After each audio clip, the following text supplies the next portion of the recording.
అన్నపూర్ణ అంటారు. రాష్ట్రం విడిపోవడానికి కూడా కారణం గోదావరి జిల్లాలో పచ్చదనమే. ఆ శాపం తగిలేసినట్టుంది.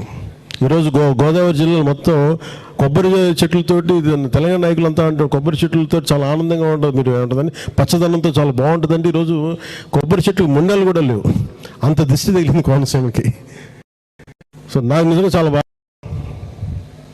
ఎందుకంటే నాకు దీనికి తగిలినంత దృష్టి, నరుడి దృష్టికి నల్లరాయన పగిలిపోతుంటారు. అలాంటిది కోనసీమ పచ్చదనం ఎంతమంది కళ్ళలో పడి వాళ్ళందరూ దృష్టి తగిలి ఈరోజు మొండేలతో కొబ్బరి చెట్లు ఉన్నాయంటే దీనికి ఇంకా మనం కరెక్ట్ చేసుకోవాల్సిన అవసరం ఉంది, దీన్ని సరిదిద్దుకోవాల్సిన అవసరం ఉంది.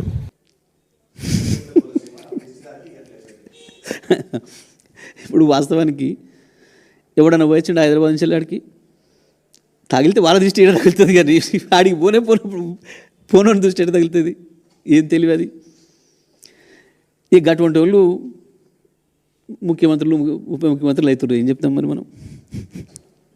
మాట్లాడేటప్పుడు ఓ నాలుక కంట్రోల్ లేకుండా, బుర్రకు పని పెట్టకుండా,